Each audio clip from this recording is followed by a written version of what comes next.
deste campo é aumentar, intensificar o rapport com os amparadores, visando auxiliar a rememoração das ideias do curso intermissivo. Conto com a sua presença nos dias 5 a 8 de março de 2011. Até lá.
De modo superficial e sem um mega foco pessoal na evolução consciencial. A vida ociosa, a vida desleixada, o rolo compressor das inutilidades onipresentes, a qualidade inferior da vida humana, a falta da consciência quanto ao curso evolutivo intrafísico, os desperdícios da mega escola terrestre, a fixação psicofisiológica em insignificâncias, a desorganização pessoal, a vida pessoal desestruturada, o esbanjamento do tempo, das oportunidades e das companhias evolutivas, a família evolutiva com predominância baratrosférica, a falta de reeducação evolutiva, a vida humana pobre de realizações. Na remissiologia, nós destacamos 5. Alienação, atraso de vida, mesmex, sentido da vida e truncagem intraconsciencial. Frase enfática. A vivência intrafísica predominantemente mundana expressa imenso conjunto de equívocos por parte da consciência repetidora de vidas humanas passadas, insuperadas, regressivas e perdidas.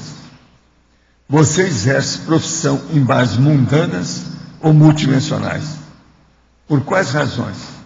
Eu quero dizer para vocês que numa listagem de 20 verbetes, a turma aí só selecionou esse verbete no fim de tudo, porque todo mundo já ultrapassou isso, de modo que esse verbete não é de vocês hoje.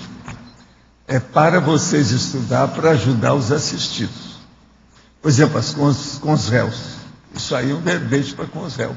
Então vocês têm que estudar para ajudar, querendo ou não. Estou falando, tem que estudar. Eu não vejo outra saída. Agora, pergunta. Um dos fatores preponderantes quanto à vida humana é o esbanjamento do tempo, das oportunidades, das companhias evolutivas, como se toda a humanidade fosse viver eternamente com esse soma rudimentar associado à falta de educação e inteligência evolutiva. Como fermentar essa massa humana cada vez mais ociosa rumo à evolução inevitável no futuro? O que despertará esse pessoal que vive tão acomodado, deitado em berço esplêndido? Olha, eu estou dando meu exemplo aqui, fazendo uma força danada para fazer a enciclopédia da Conscienciologia. A intenção é justamente essa. Agora, eu estou escrevendo verbetes cada vez mais detalhistas sobre esse processo de perda de tudo, de energia, de tempo, de companhia, de oportunidade, de instrumentação que a pessoa recebe, dos aportes que ela recebe. Então, isso é um fato.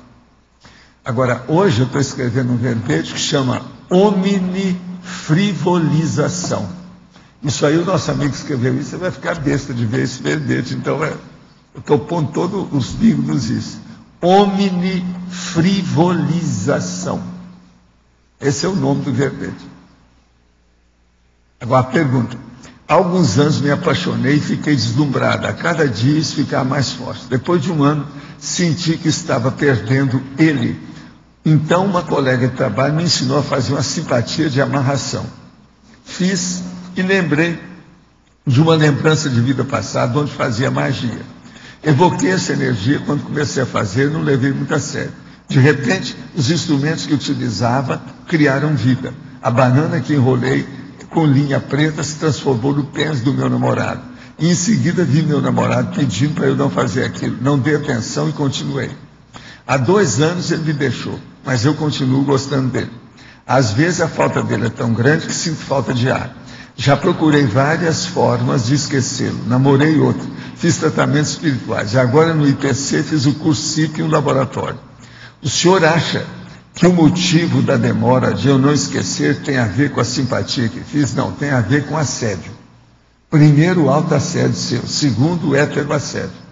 A hora que você fez isso aí, você já se vendeu a alma para o diabo. Então já viu como é que é, fica com assédio. Você tem que dar um jeito de dominar isso aí, esquecer o rapaz definitivamente, jogar tudo que seja bagulho a respeito dele fora, o mais depressa possível, limpar seu ambiente e fazer estado vibracional. Esse é o caminho. Nesse último ano, após alguns cursos do laboratório de ProEx, descobri em mim um grande interesse pelos temas de educação, pedagogia e parapedagogia. Penso que minha ProEx pode estar relacionada com isso. Na abertura de ontem foi falado sobre a consciência veronesa, que atua nessa área e tem conexão com a Itália e a Igreja Católica, com as quais eu também identifico ligações. Onde posso encontrar boas referências de estudo sobre essa personalidade, a fim de realizar rapport com seu holopensene? Qual santa ela foi? Ela foi essa aqui, ó. Aqui está escrito Lúcia Filippini. É Lucia, né? O Lúcia mesmo. Lúcia Filippini. Ó, se vocês quiserem ver, aqui, ó, está a cara dela, aqui, oficial. Como é que a gente faz? Ali.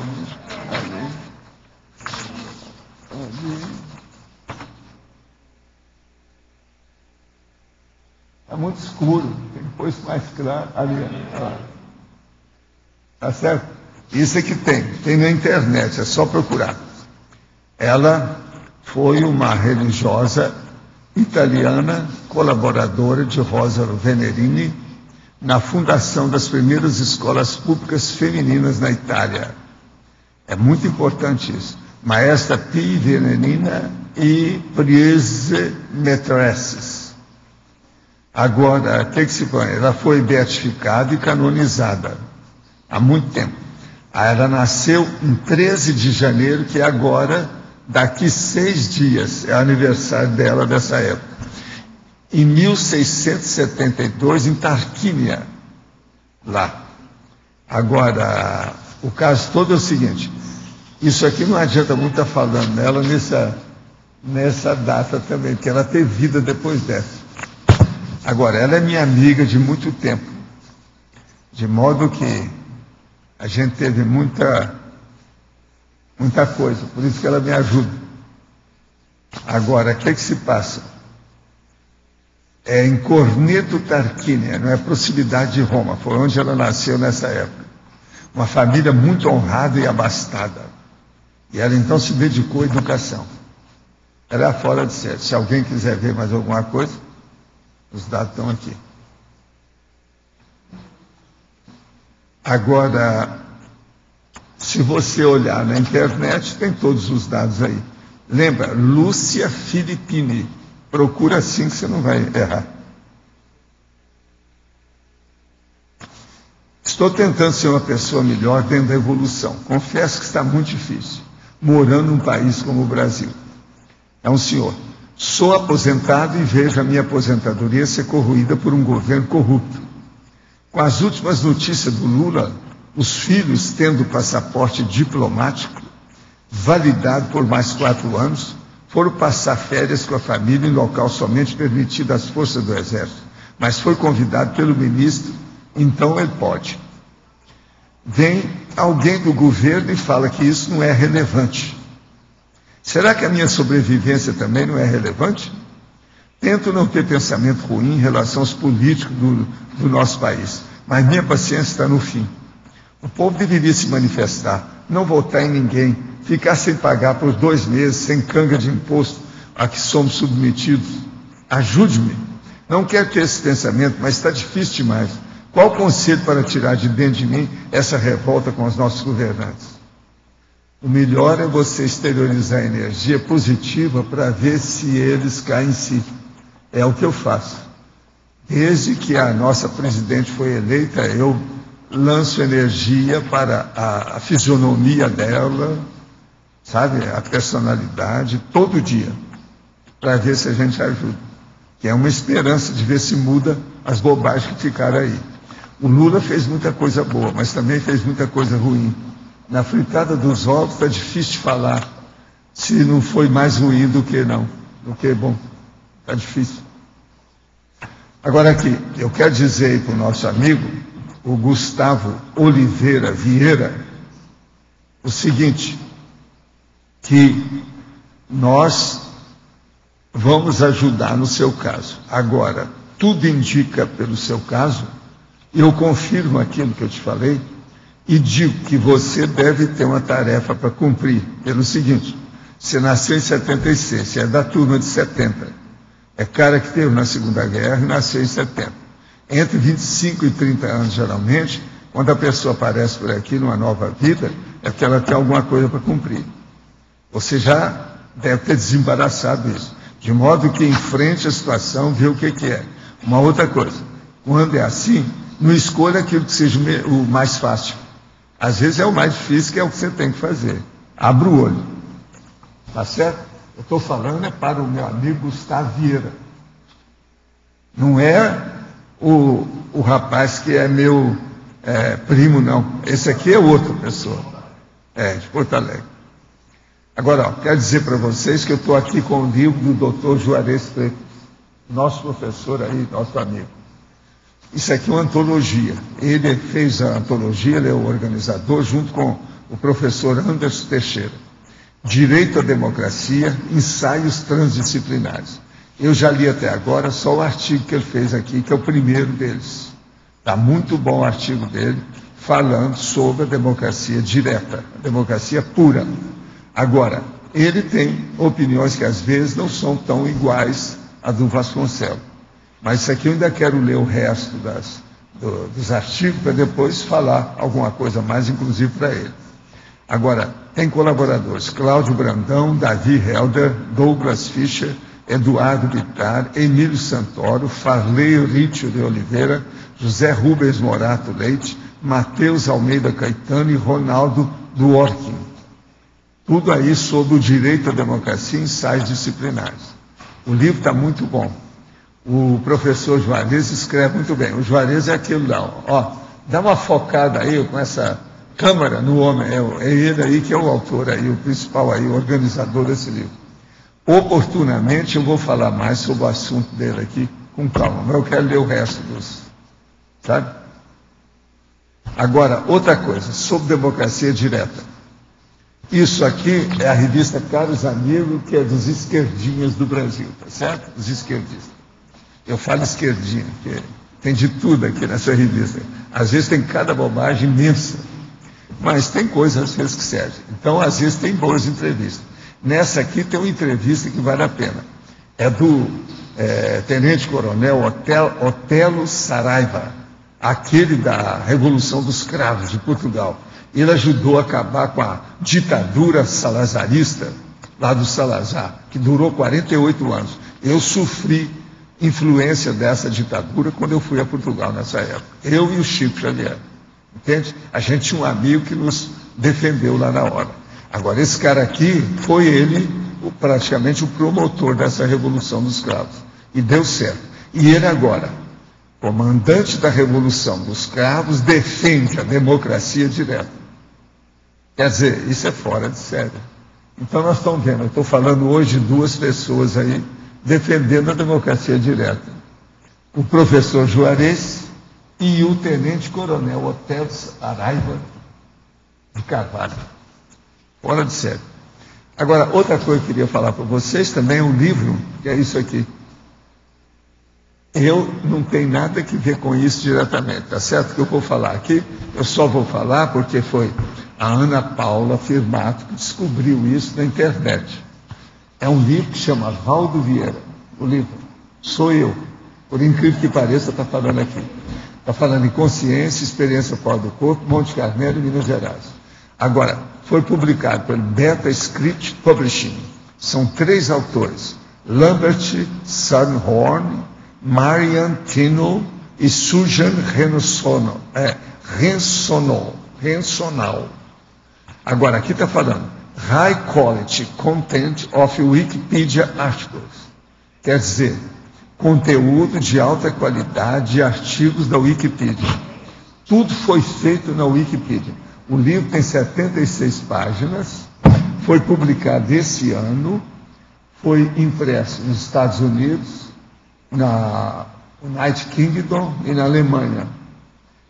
Mas não foi produzido nas Ilhas Maurícias, está falando aqui. Então, tem essas coisas todas. Eu não entendo bem como é a primeira vez que eu vejo. Agora, tudo baseado na Wikipedia. Estão falando aqui que eu sou, talvez foi por isso que eles fizeram o livro, que eu sou entre os mais prolíficos autores que estudam e já publicaram alguma coisa sobre consciência no mundo. Está falando aqui. Então, possivelmente, eu quero ver agora quais são os outros autores que eles vão publicar. Né? Agora, só sobre Monte Carmelo tem tudo sobre a minha cidade. Tudo em inglês. Agora, tem lugares aí que, para eles economizar espaço, eles publicaram com letrinha pequena. Eu vi tudo na base de lupa. Agora, com a lupa dá para ver direitinho. Agora, ele fala sobre projeções da consciência, cita aqui o Wagner Alegretti, numa entrevista no YouTube, fala em Monte Carmelo, tem até aqui o desenho de Monte Carmelo no mapa de Minas Gerais. Vocês têm uma ideia? Tem tudo sobre Monte Carmelo, Minas Gerais e Brasil. São páginas e páginas. Eles querem mostrar onde eu nasci, como é que foi, tudo indica que eles querem ver que eu sou um animal igual aos outros. Fala de Foz, fala da tertúlia, fala que eu tenho a tertúlia diária, tudo direitinho. E outra coisa, os artigos também em contribuição, tem um monte de gente falando que ele dá as fontes que falam sobre a minha pessoa. Existe isso também aqui, é um monte, aqui ó, são vários. Gente que eu não sei quem é, não vi nada. De modo que, o que eu quero dizer é o seguinte, eu agradeço muito esses 3 autores, aonde é que eles estejam, você está entendendo? Estou tentando entender bem a situação do volume e vamos dar aí para o povo. Depois eu vou dar para o nosso amigo Pedro para colocar na terceira bibliografia da situação. Hein? Está em inglês, tudo em inglês. É de capa a capa, tudo em inglês. Tudo em inglês. Agora, tudo é tirado da Wikipedia. Eles mostram tudo aqui. Falam o processo de licença, por que eles têm direito de publicar, como é que é. E outra coisa, colocaram um negócio aqui que eu não sei, ó. Seria o Zéfiro?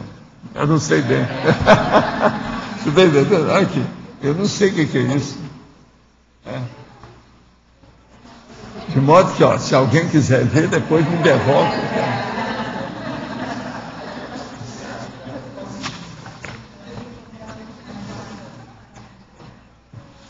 Agora, veja, eu acho que eu hoje sou um animal público, não é? Eu virei gente, de algum modo, porque pegar da Wikipedia, fazer um livro desse... Mas assim, para gente que pesquisa bastante na internet, eu acho impressionante já a força que tem a enciclopédia, os seus textos na internet, na busca geral. Agora, ó, quem vê muito esse negócio, eu preciso coisa. saber de que ele ficou de atualizar. É o Mário. O Mário há muitos anos que me acompanha na internet. Eu não quero saber hoje quantos acessos, ainda não sei quantos acessos tem. Porque ele calculava de um ano para outro quantos aumentavam os acessos, como é que é. Você sabe que isso tudo é bobagem. Então o que interessa é a qualidade do que tem. Por exemplo, esse livrinho aí. Eu não tenho nada para eu desancar com o livro. Eu não vi nada negativo nele. Agora, preciso estudar mais com calma, ver as fontes. Agora, veja, ele pegou, fez uma mini biografia daquilo que tem na Wikipedia, minha, e colocou lá. E depois colocou Monte Carmelo, Minas Gerais, Brasil. Tudo que diz respeito de onde é que eu surgi. Quer dizer, esse animal foi encontrado do jeito que encontra o animal, o Homo sapiens, não sei o quê, ou o Homem neanderthalensis. Ele colocou, eles colocaram isso para saber de onde eu sou, o que é que tem, que lugar que é esse. Agora, uma coisa séria que eles estão falando é o seguinte, que eu, nos meus livros, estou falando. Eu fiz experiência por mim e espero que essas experiências sejam confirmadas por quem se interessa fazer experiência. Que elas precisam ser confirmadas por outros. Eu não estou afirmando nada definitivo, nem nada de absoluto. Ele está falando isso lá. Que bom. Então, com isso, ele só não falou no princípio da descrença. Isso eu não vi ele, não. Então, isso aí ele não chegar lá, mas é o princípio da descrença. Claro. Até um certo experimentação. ponto. É isso. Tá certo. Agora, Mas eu queria fazer uma pergunta sobre aquela sua colocação anterior do pessoal que nasceu nos anos 70 em relação com a Segunda Guerra. Eu não entendi muito. Você poderia explicar melhor? Não, porque é o seguinte, esse nosso amigo aí, eu tinha falado com ele que ele veio da Segunda Guerra. A questão das minas, né? Não, porque eu sei por causa da situação, a hora que eu vi, o meu processo de clarividência. Agora, o que se passa? Eu não cogitei quando é que ele nasceu. Ele agora está me escrevendo ali e dizendo que nasceu em 1976. 76 para 45 são 30 anos, 31. É justamente a turma que já esteve com serviço e que nasce entre 25 a 30 anos. É a média que eu tenho de verificação da personalidade consecutiva. Ele é uma personalidade consecutiva para mim. Ele foi da Segunda Guerra, ele batalhou na Segunda Guerra. Então agora é preciso ver o que é que vai fazer com isso. O nome dele é Gustavo Vieira. É tanto que eu falo, não, você é meu parente, etc., eu vou te abrir o jogo. Sim, sim. Ele trabalha, quer dizer, uma boa parte da atuação dele tirando minas terrestres. Ele trabalha se dedica ONG. numa instituição internacional no combate às minas terrestres. Pois é. Então você vê que é todo o processo antibelicídio. E ele trata com general, tudo isso a nível internacional. Não, eu sei da história. É muito interessante. Agora, o que eu vejo é isso. Se for olhar o processo da idade, está perfeito.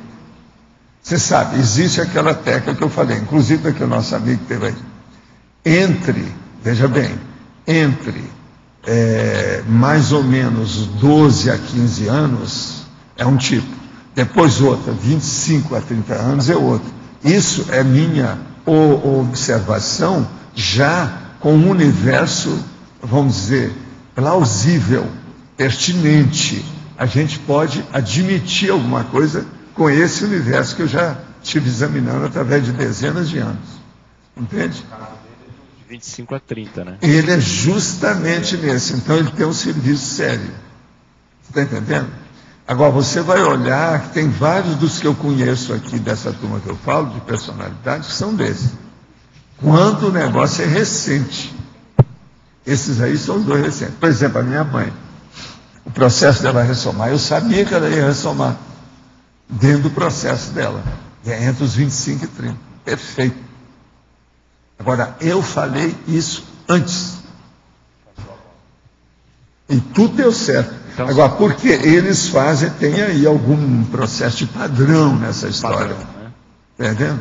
Mas então, quando é entre 25 a 30, que tem alguma coisa séria que a pessoa vai realizar, isso? Em relação à ProEx dela e tal. Não, e ela já está, vamos dizer, munida de alguma coisa nesse sentido. Está no quê? Munida de alguma coisa. Então, por exemplo, ela deve ter feito algum curso intermissivo, deram algum trabalho para ela de sugestão para ela renovar algum erro ou ampliar algum acerto. Presta atenção no que eu estou falando. Ela refazer um erro ou ampliar um acerto. Olha a diferença disso, que é enorme. Então, por exemplo, o caso da minha mãe é ampliar os acertos na base da educação. Entende? Agora, veja, alguns morreram por acidente, por um processo de doença de uma hora para outra. Entende? Alguma coisa nesse sentido. Mas, por exemplo, a minha mãe, ela morreu de falência geral dos órgãos, mas ela estava muito moça ainda, ela tinha 67 anos. O pai dela morreu com 94. A minha irmã tem 90 anos, eu estou com 78.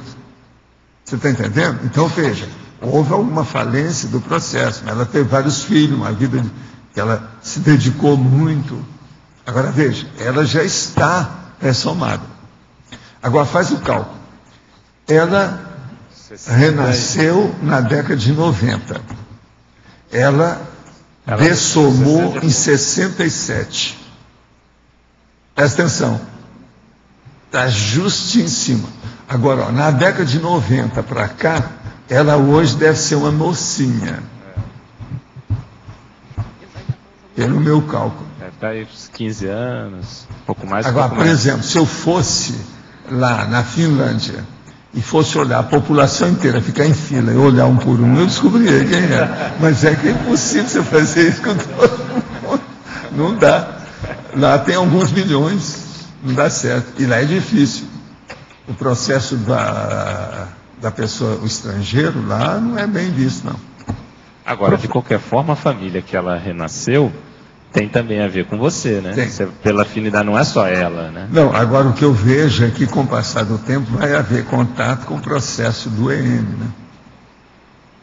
Então é preciso ver o que vai acontecer com isso. Professor Porque a Valdo. minha mãe estava muito ligada aos processos dele, porque eu mesmo fiz a conotação do negócio, junto com o transmentor. Entende? Agora, no, Então lá eu não sei, né? As interligações que vão ter isso e tal. agora, no caso do Gustavo, Valdo, quer dizer, você já comentou para ele o que ele pode tirar partido disso? Que ele agora está... Não, ele está no top desse processo das minas. Ele conhece toda a literatura que tem. Ele já trouxe uma bibliografia sobre os assuntos das E ele está minas. se especializando Ele é em paz, especializado. estudos da paz. É. É no caso da retificação do erro, né? Se Seria ver nessa o que linha. ele está fazendo com isso. E o processo é a não violência. A não violência. É O o que ele problema tá dele é trabalhando. entrar na não violência. Agora, ele, segundo você, ele foi combatente na Segunda Guerra. É Foi. isso? E o que seria... Não, você vê o jeitão dele. Não, ele Já viu? mesmo fala, outra coisa, você sabe onde ele nasceu? Não tem jeito. Ele nasceu é em... igualzinho aquele nosso amigo de Brasília. É. Tem mais um outro dessa turma. Ele nasceu em Santa Maria. Ele mesmo fala. Santa Maria é onde tem processo Para militar. quem que nasceu lá? Então você vê, o negócio dele é carregado. Agora, ele tem uma coisa boa. Ele não tem processos alemães na história. Agora, veja, ele é casado com quem? Com o alemão. Você entendeu agora? Gente, a gente não foge do destino e das afinidades. Não tem jeito. Isso você não pode fugir. Agora, o que é engraçado nisso tudo é a confluência, a convergência dos fatos. Tudo caminha para as convergências. Agora, por exemplo, temos caras, né, que às vezes não tem nada brabo. Ele só fez o favorável. Mas é ainda muito enrolado com o processo de política, administração, que é o nosso amigo lá de Brasília. É tudo tranquilo, mas é muito enrolado dentro do processo da liderança. Os problemas todos ainda tem muito rolo. Agora, Valdo, como é que, no caso dele, ele tendo sido combatente, ele consegue ter um saldo para entrar num curso intermissivo? E a gente, no contato com ele, ele é voluntário da É o PEX. seguinte, ele sempre foi... Você sabe, muita gente entrou na guerra no tapa. Não, no tapa, porque não tinha outro jeito. Você entra, nós te matamos. Tem isso tudo, os livros aí escrevem essas coisas. Agora não é fácil. Outra coisa, às vezes, quem forçou a barra foi as próprias pessoas da família. Isso tudo você tem que dar desconto. Então, não se pode julgar isso superficialmente. Esses processos têm que ser examinados com muita calma e detalhadamente. Senão não vai. Mas o que você queria? Podem acontecer dois casos, né? Tanto a retificação do erro quanto a qualificação dos acertos, né? O tempo da pessoa, a ampliação dos acertos. Nesses dois casos, esse tempo maior também se aplica, de 20 a 25 anos, para esses dois casos? Não, eu não vejo assim não. Porque é o seguinte, aqui ó, Cris, eu não tenho chance de saber as coisas do transmentor. Quais são os critérios que ele tem para avaliar isso? Mas eu, pelas pontas, eu começo a tirar as induções, as inferências as ilações, para ver o miolo da situação. Então, por exemplo, esse miolo que eu já descobri, ele funciona. Isso aí mostra como é que é. Mas agora, por exemplo, eu não sei, eu não vi a ficha da pessoa. Você está entendendo? Agora, essas coordenadas, elas de fato atuam. Eu já vi algumas dezenas de casos, aquilo confirma. Não tem jeito. Então, mas pelo que o senhor já estudou, quer dizer, tanto uma pessoa que passou de 20 a 25 anos na intermissão, pode ser tanto para ampliar os acertos dela, como no caso da sua mãe, pode. como Agora, no caso você tem também que ver, de por exemplo, só de retificar o ver erro. quais são qual é a ficha dela anterior. O que é que não teria? Deve ter alguma coisa muito positiva com a pessoa. Agora, quando ela foi participar da guerra, foi na base do tapa. Você está entendendo? Uma compulsão, mas uma compulsão imposta. Teve um Então, atenuante aí muda aí. tudo. Tem um atenuante aí, né? E outra coisa, você tem que ver também a idade das pessoas. Se a pessoa está numa certa idade, ela é muito... Maria vai com as outras, vai na onda, tem um ambiente...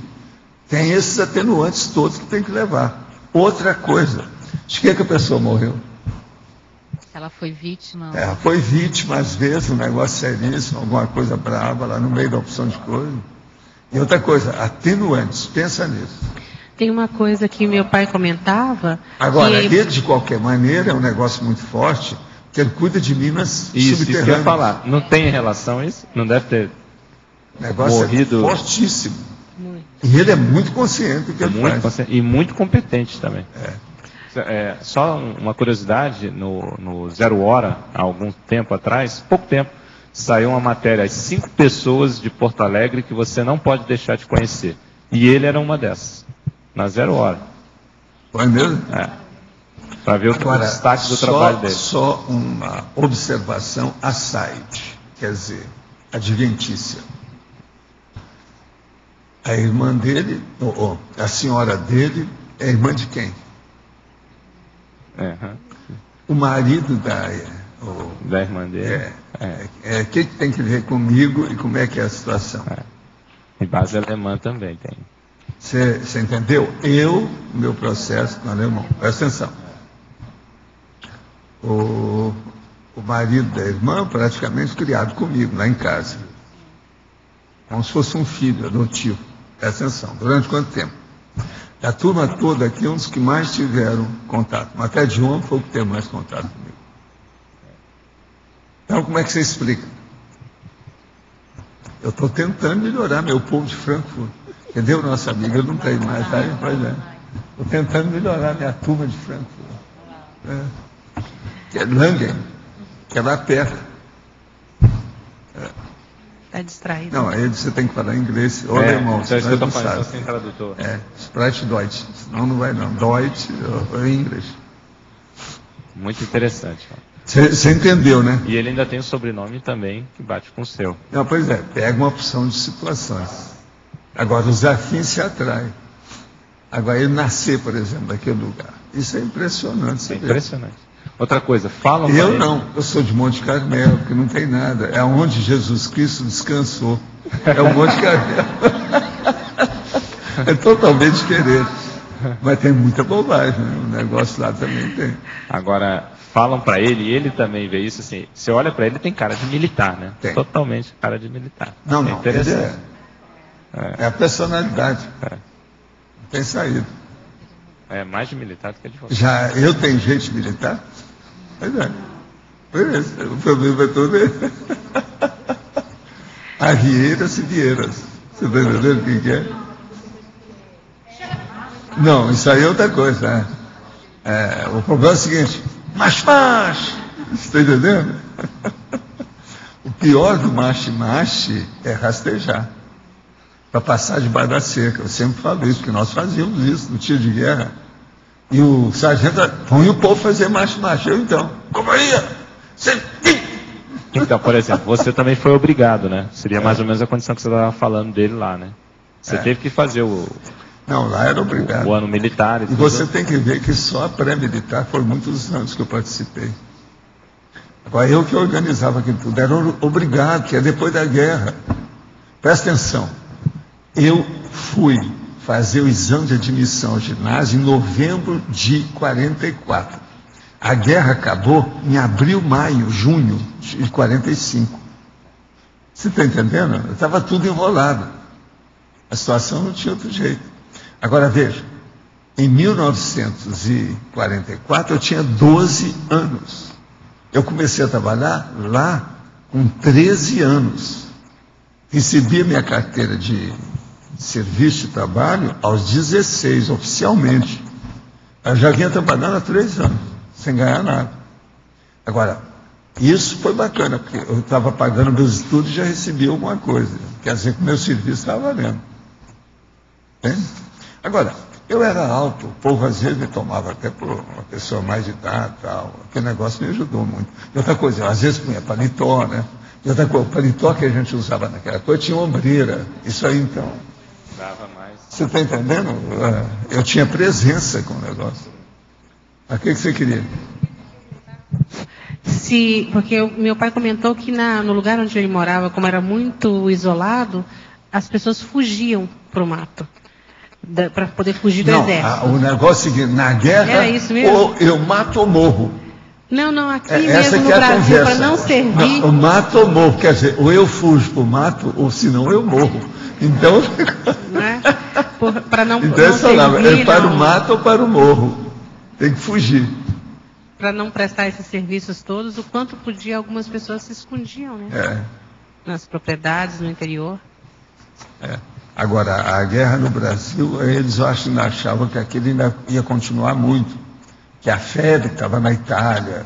Eles tentaram lá pegar o Monte Cassino, aquele negócio todo. O negócio não era fácil. Então, as asas da vitória, todo mundo só falava nisso. O processo era sério. Tinha o Senta-Pua. Sabe o que é o Senta-Pua? Era, vamos dizer, a reunião da esquadrilha da FAB, entende? Que era Senta-Pua, para matar os caras. Senta-Pua. Tudo isso a gente acompanhou tudo. Agora, eu tive amigos meus que foram para a guerra, que morreram. Uberaba tinha grandes autoridades que morreram na Itália. Uberaba tinha muita gente que participou da guerra.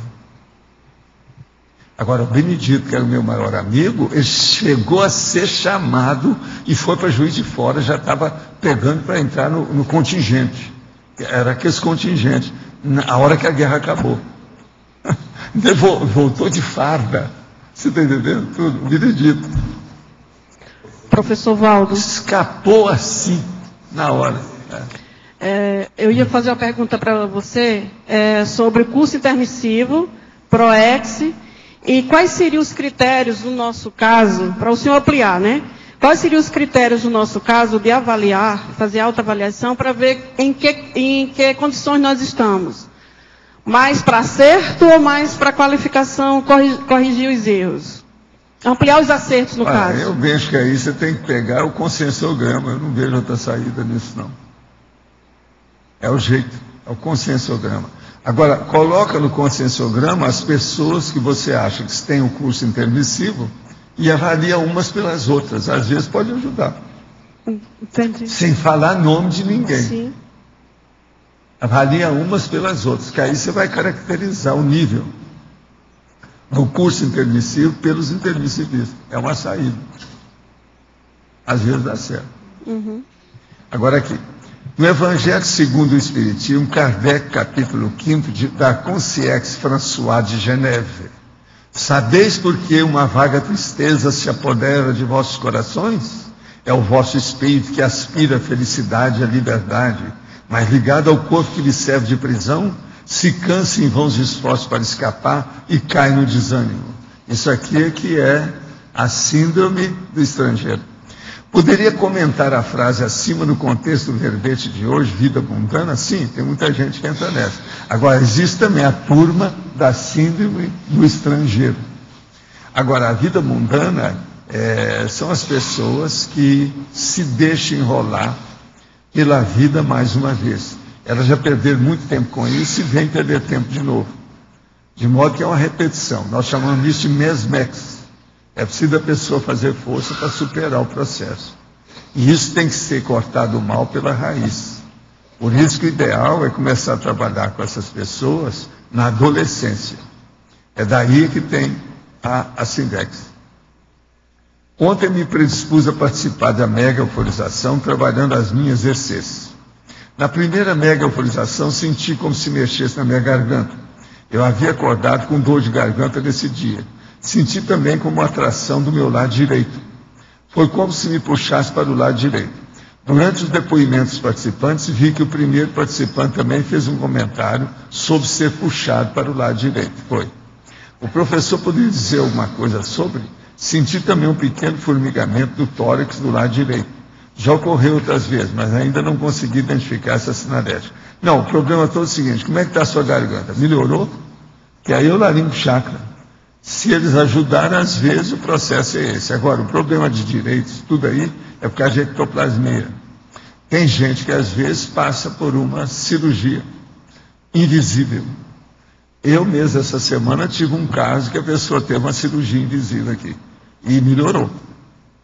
Melhorou tudo. Ela veio me falar.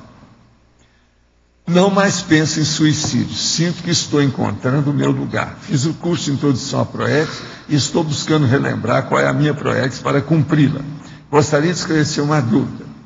Estou no último ano do curso de Direito. Sempre tive muita afinidade e gosto pelo direito. No verbete hoje, em questionologia, pergunta-se ao leitor que exerce uma profissão mundana. Marilza disse-me que é possível que eu esteja repetindo vidas ao escolher o direito e que há determinados trabalhos dentro da área jurídica que não seriam muito produtivos para mim, evolutivamente. Ok. Vê o que você vai fazer.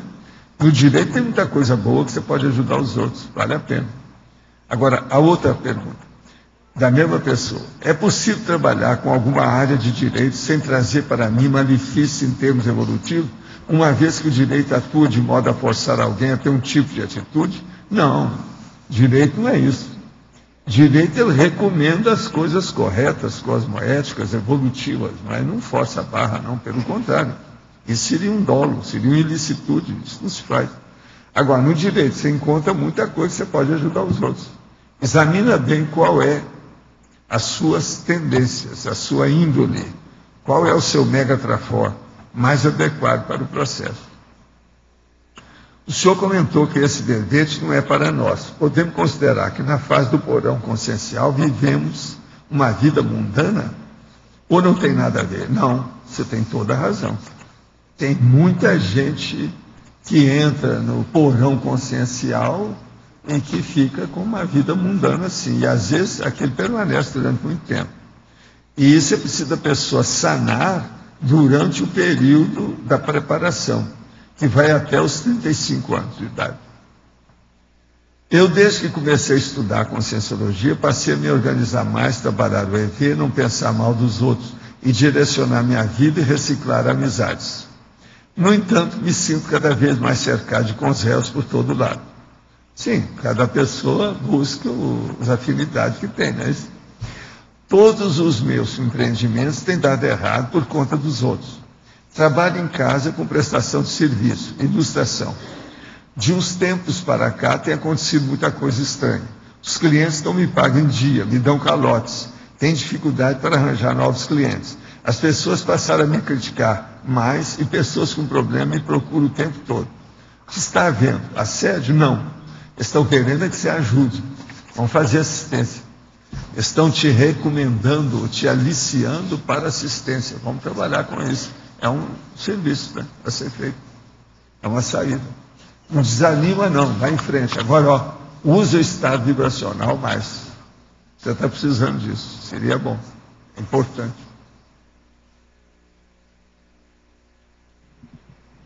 É você.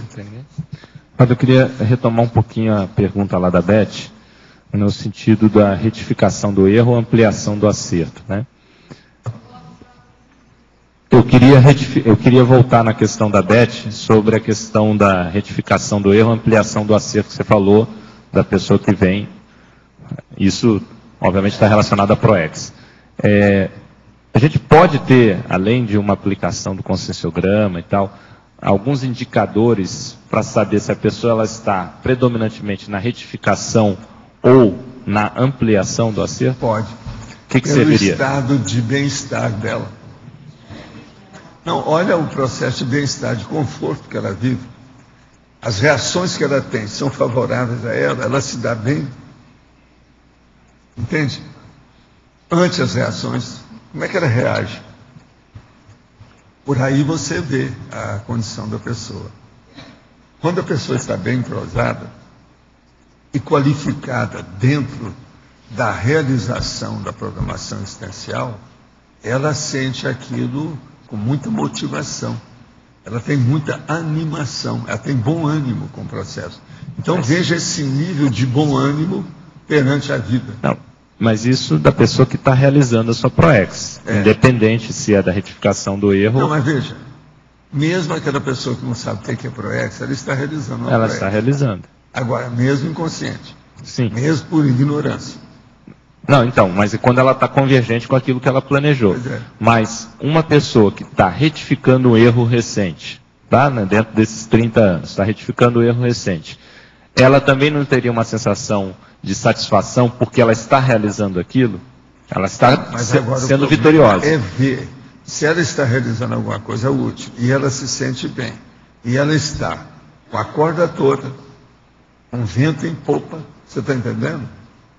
Tem alguma coisa mais a favor. Agora, se tem muito tropeço, se as coisas dão para trás, como aí ó, você ouviu agora uma pessoa falando isso, aí precisa examinar por quê. Mas mesmo o intermissivista, quer dizer, o intermissivista que está retificando mais o erro, ele teria uma sensação positiva, não teria? Teria, mas aí depende da retificação, né? Depende do caso, precisa examinar, né? Agora, veja os atenuantes e agravantes de cada coisa, da pessoa, do que ela faz e do resultado daquilo. É porque talvez na retificação do erro a pessoa esteja mais próxima daquela condição da recomposição, então talvez seja mais difícil, é isso também? Tem esse critério? Por exemplo, também? se ela estiver na recomposição, é esse caso aí do lançamento. Não é confortável, não é aprazível. Isso não é bom, não é gostoso.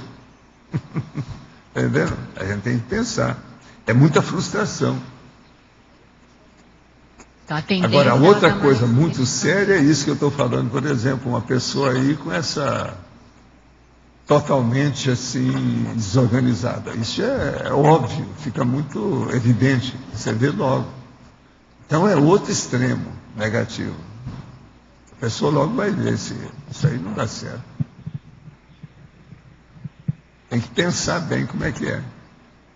É igual esse verbete que eu estou estudando, o homem. Esse aí. Esse não é fácil. Vem cá, não é mega euforização, não, tá? Vamos entender bem. Agora, o senhor falou da questão, respondendo ali a pergunta da Beth, o senhor falou da questão de passar o consensograma, da pessoa responder o consensograma para ela. Não, o consensograma, ele, vamos dizer, estatui as condições da história, né? Estabelece uma base de triagem. Então, tem alguma técnica... É a avaliação. Tem alguma técnica, algum modus operandi mais específico para a gente, ao fazer o consensograma, a gente chegar a essa conclusão que a Beth está querendo saber aí? Tem. Qual que é? É só olhar a parte, vamos dizer, das folhas de avaliação do lado direito. São as que predominam. Eu já fiz o consensograma, tudo de caso pensado, que isso aí, tá? Metade ali está dividido, o positivo e o negativo. O que predomina no negativo é até 10. O que predomina no positivo é de 11 a 20. Isso todos eles. É só ver os números que a pessoa acompanha, sempre dá, esquerda ou direita. A esquerda é o negativo, a direita lá é o melhor. Então, pelo que eu estou entendendo, se a pessoa sair melhor nas folhas da direita, a tendência ela está mais na ampliação dos acertos do que na retificação do erro. É isso? A tendência é essa. É por aí. Agora, tem sua razão. Se você for olhar, tudo tem ali uma razão assim, lógica, de você verificar. Se há uma razão lógica, fica mais fácil de chegar a uma conclusão. É só observar. Uma coisa a gente nota, ó, o que é certo é certo. Não tem meia verdade, isso é besteira. Pensa bem nisso. Não há uma meia situação. Não adianta querer fazer migucinho, é aquilo que eu vivo falando. Temos que ver como é que é. Então você veja, uma pessoa pode estar fazendo muita coisa boa com assuntos terríveis. Esse caso das minas subterrâneas, isso aí não é fácil. Minas terrestres, subterrâneas, tudo. Não é fácil. Pensa bem. Outra coisa, ele não está propriamente infiltrado lá. Ele está governando as manobras da situação. É uma liderança. É muito sério se pensar numa coisa dessa. Professor, aqui na frente. Ainda nesse assunto, eu queria pegar uma cobaia. O que você acha da Zilda Arnes? A condição dela, que ela estava em qual dos dois lados? É bom você examinar. Agora, ó, seria bom você conversar com a... que ela estudou tudo, né? Sobre ela. Na ocasião, ela veio me perguntar, olha, está querendo defender uma tese sobre a Zilda Arnes. Eu falei assim, é uma boa, essa mulher tem valor. Muito embora seja da igreja, é o povo lá do Arnes, lá que é esquisito também, tem umas coisas esquisitas, mas vale a pena. E ela defendeu a tese baseada nisso, a Cris. Olha o livro dela e conversa com ela. A Cris sabe muita coisa sobre a Zilda Arnes. Porque parecia que ela, não sei se é uma impressão falsa, que ela tinha uma certa tranquilidade íntima, apesar dela estar no front da batalha ali, né? Tinha, ela sabia o que era. Agora, tem umas coisas esquisitas, né? O negócio dela ter várias vezes ela tinha que ir ao Haiti. Quando ela vai, a igreja cai em cima dela. A própria igreja. E outra coisa, só matou ela que estava lá, mais nenhuma. Só ela. Estava lá no meio da tudo. Parece que tinha até padre no meio que escapou. Tudo.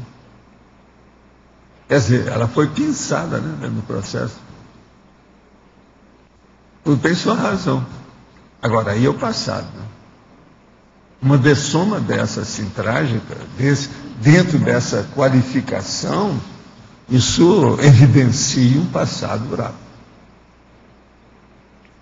Agora, mesmo isso aí ainda não evidencia muita coisa. Pelo seguinte, é um passado bravo de quando? De 20, 50, 100, 200, 500 anos? Quem é que sabe? Que vida foi essa? Entendeu? Que às vezes o negócio a pessoa já limpou aí 2 milênios. Falta só aquela pontinha, sério, brava. Então a retificação última, às vezes é séria, para a pessoa pensar. Você entendeu isso aí, João? Professor, página 6, polinômio. Você podia aprofundar para nós, por favor? O polinômio autoconceito, autoimagem, autoestima, autoconfiança em baixa. Então vamos pensar bem. O autoconceito, a pessoa não está dando nada para si mesma. A autoimagem dela está furada. Autoestima, ela julgou para o espaço. Então ela fica sem nenhuma confiança em si mesma. A partir disso, então, tudo piora. Então ela entra na vida mundana. É aí que entra o homem. Você está entendendo o que eu estava falando? Há uma futilização envolvente na vida da pessoa, leva a coisa, empurra com a barriga. Né? Entende? Tem muito disso. Eu já encontrei gente que era assim. Agora, o processo são pessoas que desanimam devido a algum processo de orgulho. Ela chega, várias coisas dão para trás na cara dela, ela fala que ela está sendo insultada pelo destino. Você sabe que alguém já me falou desse jeito? Eu estou sendo insultado pelo destino, de modo que eu sou contra o mundo. Não dá.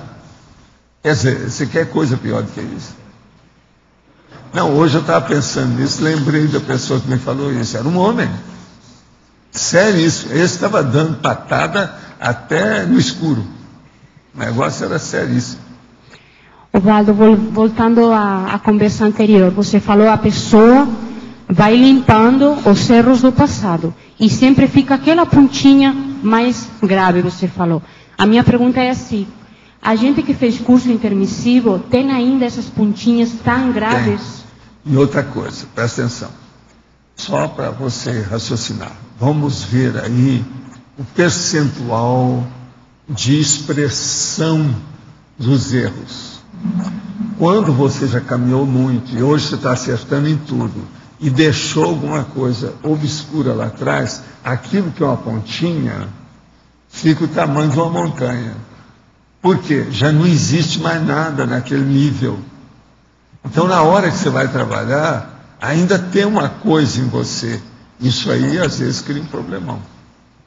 Entende? A pessoa que vamos supor, você tem um quadro totalmente líquido, puríssimo. Aí aparece uma mosca lá. A mosca aparece de uma maneira extraordinária. Ela fica imensa, do tamanho do elefante. Lá no quadro, na paisagem, toda límpida. É isso que eu quero ponderar com você, para você pensar. Mas você acha então, às vezes, as pessoas têm que pensar nisso. Mas você acha que toda pessoa com curso intermissivo identifica aquela mosca assim fácil? Não. Depende da ficha quem tem.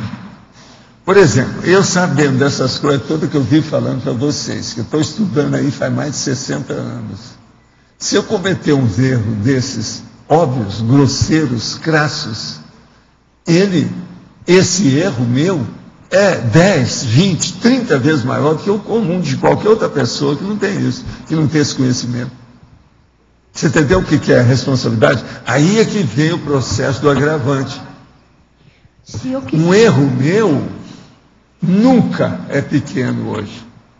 Todo erro meu hoje é um errão, é um erraço, é enorme. É porque o nível de cosmoética aumenta, então o erro Por fica isso, mais evidente. E outra coisa, na hora que chega num ponto que você não precisa mais estar fazendo muita força para não errar, que você já criou hábitos mais ou menos sadios, aquilo que eu falo, hábitos sadios e rotinas úteis. A hora que você cria isso, se amanhã você descobre um negócio que você errou, aquilo vai martelar na cuca, na consciência, de uma maneira que não é bomba atômica, não é sino, nem sineta, nem campainha. É uma bomba atômica na cabeça da pessoa. Já pensou, se eu tivesse um negócio desse, eu não dormiria à noite. Eu queria dar um jeito de resolver aquilo o mais depressa possível. Agora, é lógico que tem coisa que eu ainda não resolvi, mas veja, a responsabilidade não é minha. Mas eu valo partindo... Então, depende de outros. Então, eu não tenho nada diretamente que ver com o assunto, só indireto. Partindo da base indireto, nós todos temos culpa. Então, é isso aí. Partindo da base que não existe perfeição ainda na consciência. Não, né? Não existe perfeição em parte nenhuma. Então, cada noite eu vou identificar, vamos supor que cada noite, antes de dormir, eu vou identificar os meus erros do dia. Tá? Se eu não consigo assim, aliviar ou eliminar aquele erro, em certa forma, é uma anticosmoética também, porque eu identifiquei e eu não estou conseguindo aliviar. Mas nem sempre a gente consegue eliminar o erro, porque ele já vem de muito tempo, é um comportamento, é temperamento. O que a gente faz então? Quando você vê que sabe que tem um erro, mas não consegue... Não, você parte para frente, vamos fazer renovação, fazer outras coisas positivas. Descompensa o que é que ficou para trás. É o jeito. É o meu caso. A hora que eu olho, 5 horas da manhã, está tudo escuro aí, só tem a lâmpada lá do motor gerador que está acesa, mais nada. Naquele breu inteiro, eu falei, não, daqui a pouco vai nascer a luz. Vamos trabalhar até nascer. A hora que eu vejo que o dia nasceu, aí eu vou descansar um pouco. Entende? Nasceu a luz. É o tal negócio. O breu de noite, você olhando, você que está trabalhando aí no negócio do computador, cheio de ver aquele troço preto, ejume total, não tem nada. Não é fácil. Agora, me dá vontade de sair toda vez que eu vejo uma lanterna para ver o que tem. Você explorar a escuridão. No caso, seria o caminho da lógica que eu teria que andar. Né? Por favor, ali naquela discussão, quando você falou que então a pessoa estava dando coice no ar, né? Quando você comentou sobre a pessoa que se sente insultada pelo destino e você fez um comentário de uma pessoa que você encontrou. Se a tendência da gente ainda é piorar, por exemplo, até 2075, que alguns vão ressomar nesse meio, muitas vezes a gente vai ressomar em famílias com muito nível de perturbação bastante alto, né? E a gente já vai estar imerso naquela confusão toda. Aí você depois comenta sobre essa questão dos hábitos e rotinas úteis e sadios. Essa seria, então, a fórmula para a gente poder Uma pessoa linkar? só entra numa confusão maior, primeiro, que ela quer. Segundo, se ela não quer e o destino levou, ela foi insultada pelo destino, como disse o cara, aquilo é porque o passado dela é que está exigindo uma retificação. Então essas duas coisas não têm saída. É isso aí. E daí Ninguém faz isso gratuitamente, à toa. Tudo tem relação. vai partir então da Se questão existe do... a sincronicidade em pequeninas coisas singulares, à toa, insignificantes, pensa bem nessas que são essenciais, cruciais, básicas, E aí eu fiquei fundamentais, pensando na questão né? da pedagogia, sabe? Como é que a gente teria a capacidade de síntese? Porque muitas pessoas têm dificuldade de uma frase comprida, vamos pensar assim. Você teria que ser muito mais enfático e, de forma resumida, conseguir passar a mensagem para essa pessoa. Hábitos sadios e rotinas úteis, 4 palavras para a pessoa, parece que já é um discurso Tem que trabalhar, novo, né, para ver como é que né? fica a comunicação. Precisaria Agora, ter o problema alguma todo fórmula nosso é rápida, a verbação. basicamente, então. A Exemplo. verbação é a base de tudo. Agora, veja, essa condição da verbaciologia, isso é da antiguidade. É lógico que eles não falavam usando o nome que nós estamos usando hoje, que eu criei de verbação e verbaciologia, não. Mas a condição em si, o approach, é desde a antiguidade. Agora veja, se nós estivéssemos fazendo isso desde a antiguidade, a maioria não teria errado nada. Todo mundo já era serenão. Então, se uma pessoa só examinar o que é verbaciologia, ela já resolve o destino dela, o futuro dela, a melhoria de tudo dela, a felicidade dela, o equilíbrio da consciência. Agora, só hoje é que nós estamos começando a entender essas coisas. Mesmo assim, ainda tem gente que quer fazer negocinho. Ainda tem. Há uma viciação de tendências, entende? Maus hábitos. Isso é um fato. Naquele homem que você falou ontem, acho que era de Uberaba, que era muito inteligente, que tinha biblioteca e que não compartia sua biblioteca com os outros. Aquele homem que você examinou, né? No 65. Aí eu fiquei pensando no Lastanossa. O Lastanossa era estudioso, pesquisador, tinha biblioteca, tinha holoteca, e ele compartilha com todo mundo. Com todo mundo. Isso seria um apêndice de inteligência evolutiva, Valdo? Já seria, assim, vamos dizer, uma tendência positiva intelectual. Porque você sabe, os intelectuais você pode dividir em 2 tipos. Aquele que reparte a cognição e aquele que só pensa nele. Isso que eu estava pensando. Então, agora, o Lastanossa era um exemplo de verbação. Verbação. Total. Não interessa. E outra coisa, ele não fez besteira, e sendo que a época dele todo mundo estava fazendo besteira. Sim. Havia monarquia, havia muito processo de guerra, belicismo. Você era obrigado, né? Ele entrou na política, não se sujou. Uma outra coisa, colocou todo o dinheiro, as possibilidades, as posses dele em favor dos outros. Abrir as portas da casa naquela ocasião, presta atenção, Laura. Sim, esse homem era fantástico, fora de série. Mas eu... Foi isso que eu defendi na Espanha. Eu falei assim, como é que é? Vocês deixam a memória de um cara desse escondida? O que vocês estão esperando? Põe esse homem para frente. Um dos maiores espanhóis que já nasceram nessa terra aqui. Aí o cara falou assim, eu teve um negro assim, doutor, eu vou estudar, porque eu não sei nada sobre esse homem. Esse é o cara lá. Você está entendendo? Quer dizer, eu estou lendo mais os livros de vocês, que vocês com toda essa biblioteca aqui, isso é uma vergonha. O cara é de, sabe, da parte de biblioteca, universidade. Mas não tinha nada realmente do Lastanossa. Hoje tem muita coisa. Tem até uma biblioteca virtual na internet. Foi. Agora, Mas, eu toquei o ponto aonde precisava, porque estava para mostrar o quarto centenário dele, aquele negócio, perto. Aí mudou todo. Eles nunca tinham feito isso. Aquilo mexeu. Agora, tudo, viu? A minha turma já tinha falado que isso ia acontecer. Não, fala aqui. Então eu apertei onde doía. O negócio deu certo com o Lastanoso. Mas, Valdo, eu poderia... Agora é a turma do Lastanoso. Está mexendo comigo. Ele tem uma turma hoje com ele. Mas tem equipe. A turma do Lastanoso que mexia contigo era intra ou extrafísica? Não entendi. Extrafísica. Extrafísica. Agora, Valdo, se eu quiser fazer uma afirmação... Por exemplo, sabe lá se ele não tem até um nome, que é... Entende? O lateral. É bem possível. Tem gente de identidade extra que tem comitiva de serviço. Não é o caso do Zé. O Zé é pobre nessa história. Ele já estaria ressomado, Valdo? Não. Até quando eu examinei na ocasião, ele não estava, não. Agora, ele teve várias vidas de lá para cá. Você está entendendo? Mas, na ocasião, ele estava vivo. E outra coisa, tinha uma equipe que eu já tinha identificado com ele. Mas ele estava trabalhando com a turma. E ele era o líder dessa turma. Atualmente ele estaria, então, ainda como... Não, hoje eu já não sei. É, já faz alguns anos. Quantos anos faz que eu te falei? 2005.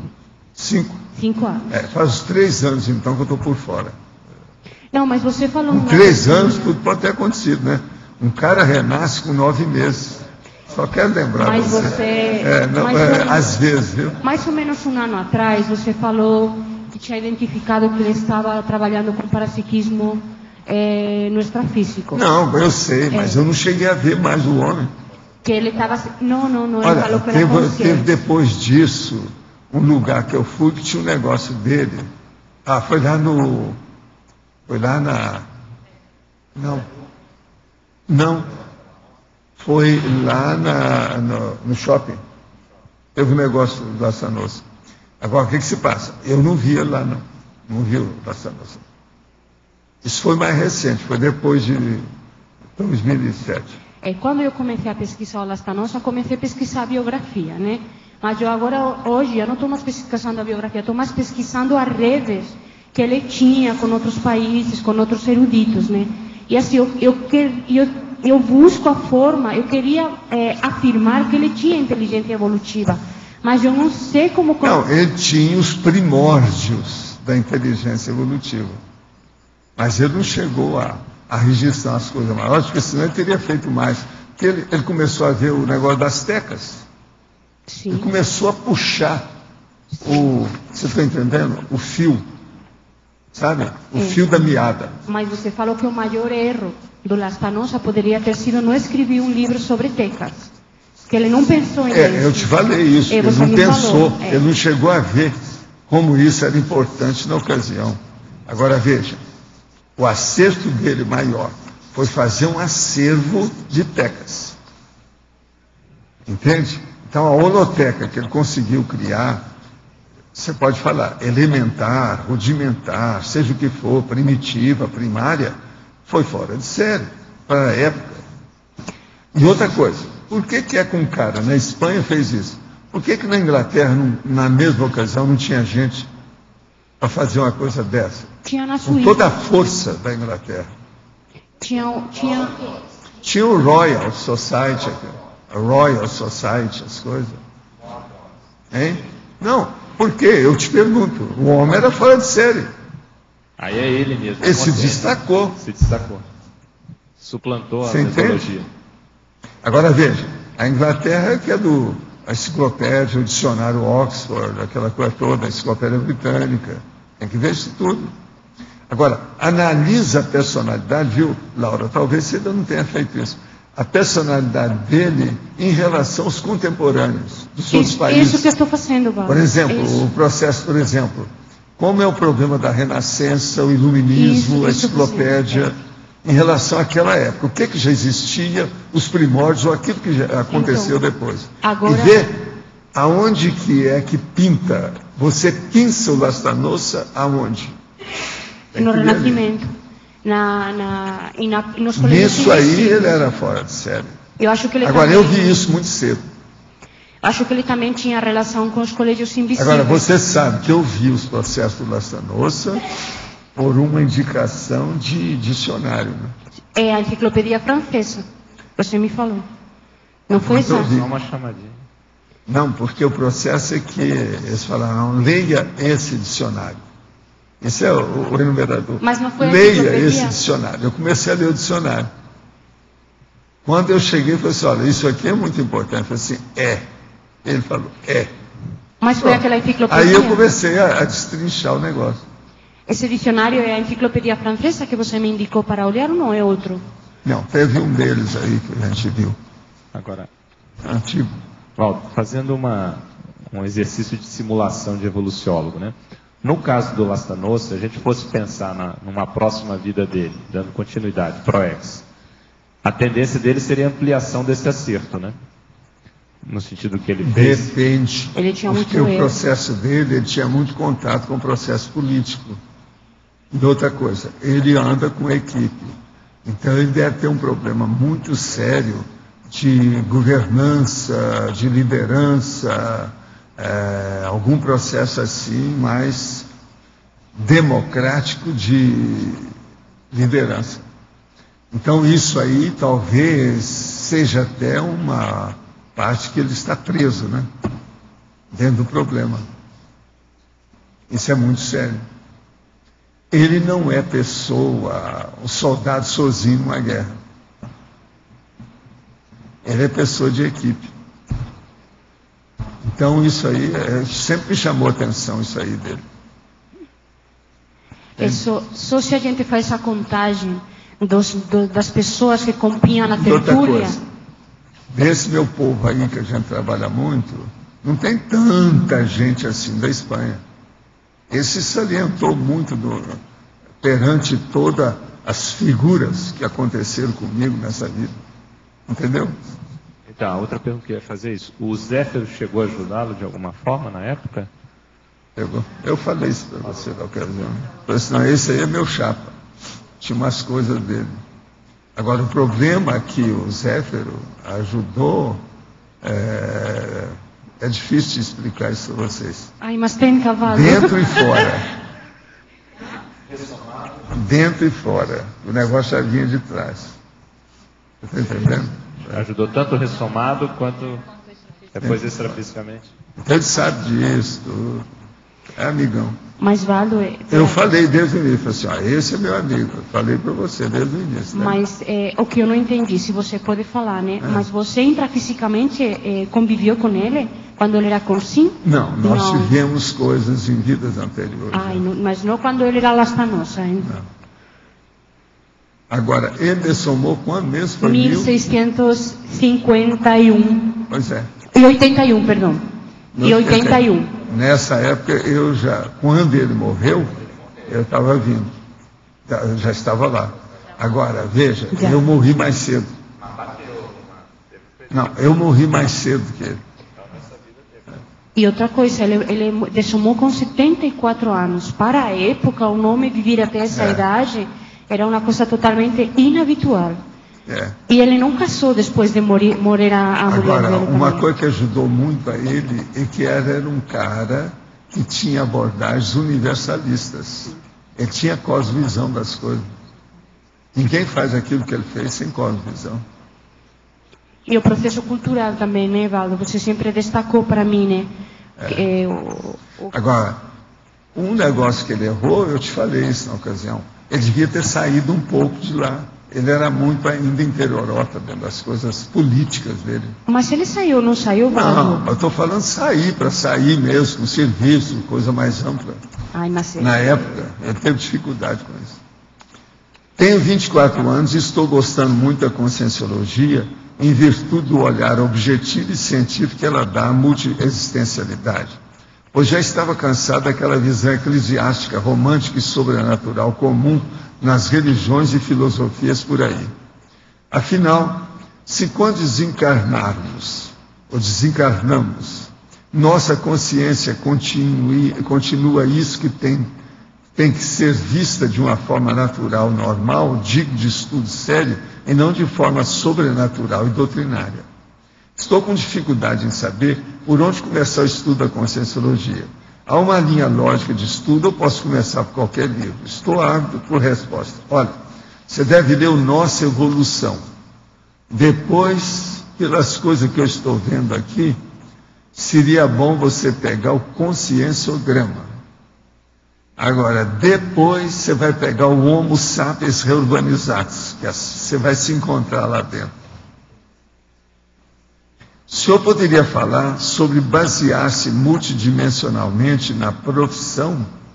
Está no item questionologia. Sim, a sua profissão, ela é só do arroz com feijão?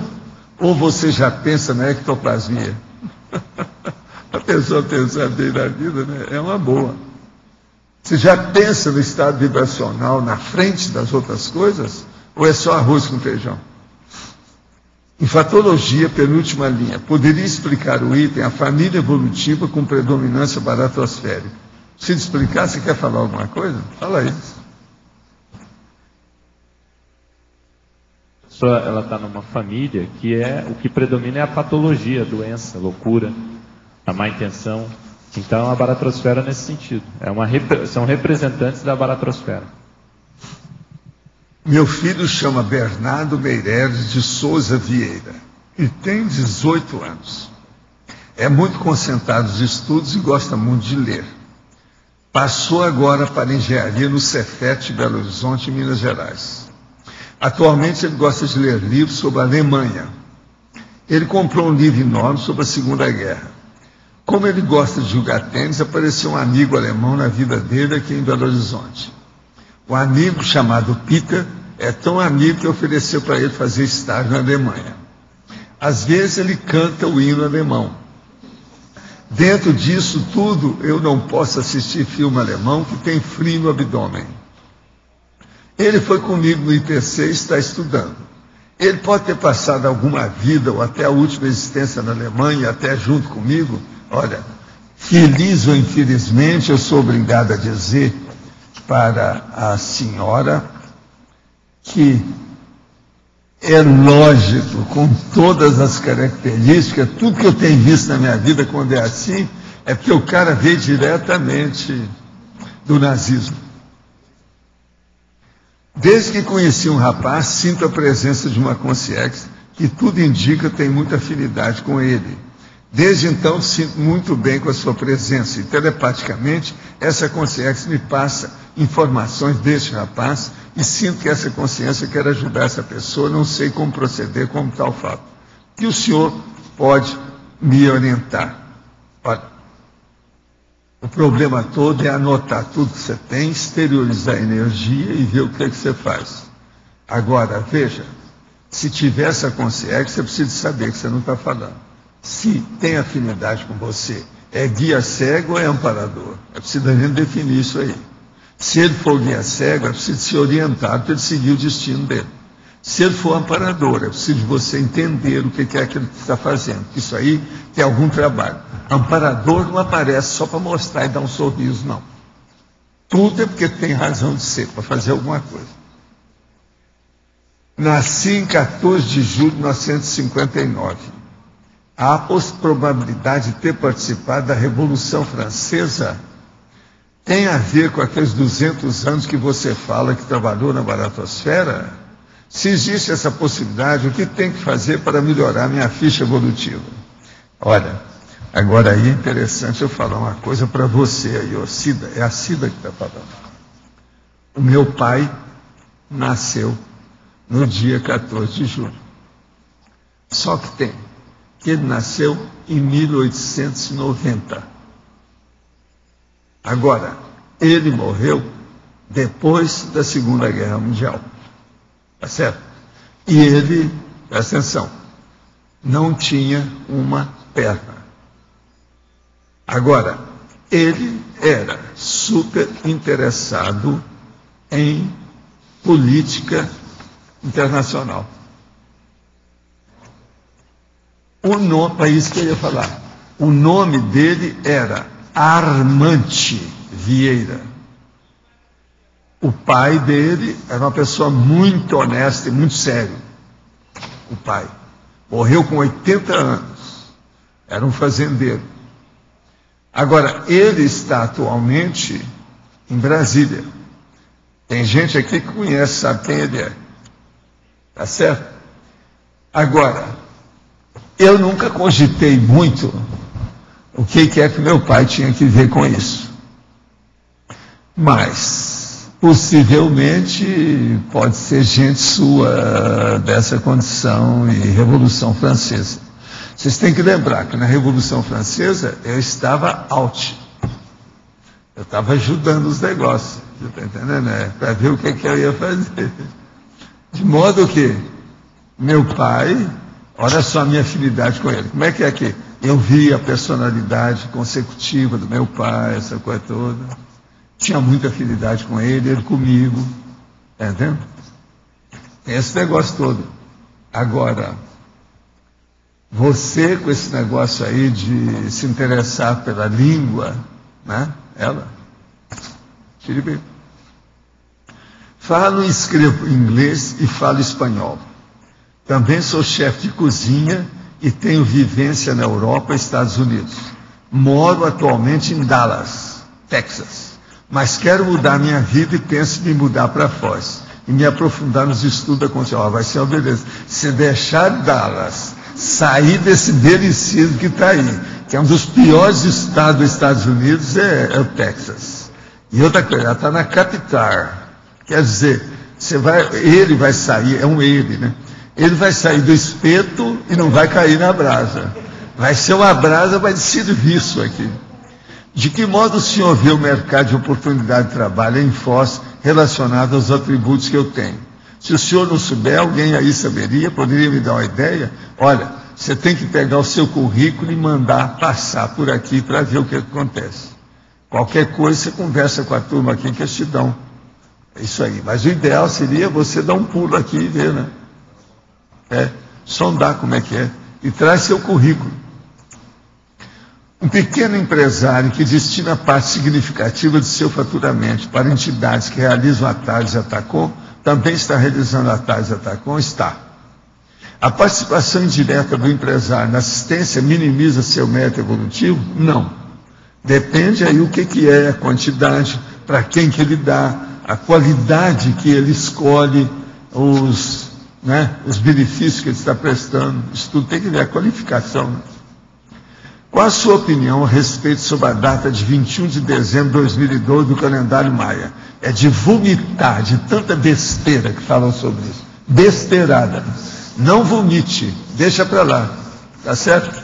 Isso é de cuspir. É aquele negócio que a gente fala aqui em bom português, entende? Isso é uma bobajada, não entra nessa. Paulo, sim. Aqui na página 6, aí na trinomiologia, na primeira linha, o trinômio... A ignorância quanto ao trinômio, não. A ignorância quanto ao trinômio, consciência, tempo, dimensões. Sim. Foi bom você falar nisso, que aqui está faltando um mal. Oi? Quanto ao trinômio, está faltando um mal aí. Eu já anotei aqui. Mas o que você está querendo saber? A ignorância, consciência, tempo e dimensões. Quer dizer, como é que é esse trinômio? O povo da vida mundana, geralmente, são ignorantes sobre consciência, tempo e dimensões. Por isso que é que eles vão levando a vida do jeito que estão, empurrando com a barriga. Entende? Esse trinômio é a síntese disso aí. Agora, aí, na mesma folha, na antagonologia. Antagonismo, vida mundana, vida interassistencial. Deixa eu ver onde é que está isso aqui. Antagonismologia. O antagonismo, vida mundana, vida interassistencial, que é uma coisa totalmente diferente da outra, né? Aqui, por exemplo, por isso que eu falei que não é de vocês, vocês não são da vida mundana. Vocês são da vida interassistencial. Mas vocês precisam saber de tudo isso para assistir a turma da vida mundana. Senão, que assistência é essa que vocês têm? Você está entendendo? Então, uma pessoa que não é da vida mundana, mas que pratica a interassistencialidade, precisa entender mais a vida mundana do que a pessoa que está envolvida na vida mundana. É isso que a gente quer dizer. Tem lógica?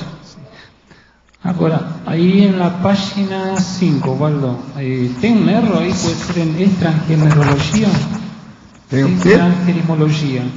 Aí diz dolce farniente. Farniente em italiano está aí separado? É dolce farniente. ¿Está separada a palavra em italiano? Sim, pode, é separada. ¿Está correta? Dolce farniente. É separado. Sim. Está correto isso aqui. Está certo. Agora, o pior aqui é esse existencial e vácuo. Esse é o pior que tem. É o que tem mais abrangência, para você ter uma ideia. Um vácuo existencial. Isso é terrível. Porque pega tudo da pessoa. Entende? Portanto, pode falar.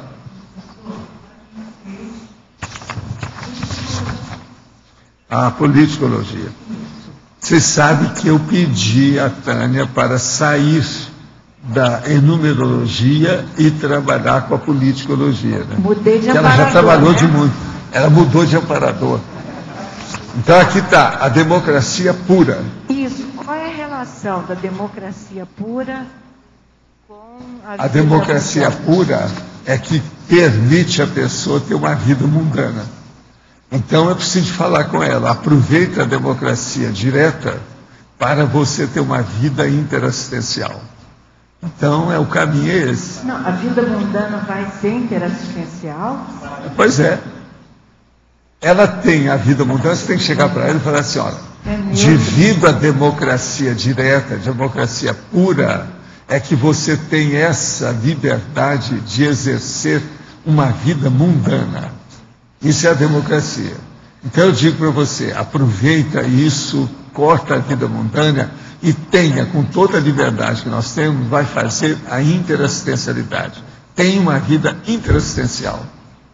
Professor, agora você acrescenta mais 6 tipos de política. Eu confio em você. Pois é, professor, eu teria que colocar cracias, ou eu posso fazer frases? Não, pode fazer frases desde que tenha conotação. Cuidado. E outra coisa, sem repetições.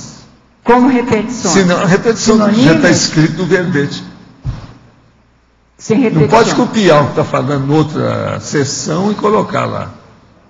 Tá ok, muito obrigada. Tá? A vida é dura. Agora a nave capitânia está com a outra esquadrilha. Já não é mais aquela lá, já está lá. O Boeing já levantou o voo. Tá certo? É um Boeing. Grande. Quem é que está aí com o microfone? Não tem ninguém mais?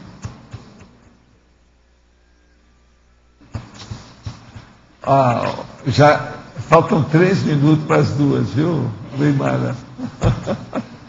Daqui 4 minutos eu te chamo, tá bom? Valeu. Aqui. Sim.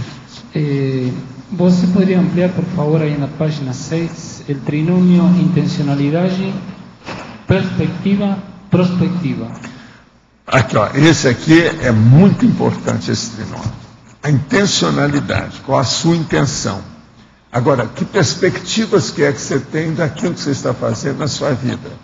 Com isso, então, você vai elaborar a previsão do que você vai fazer.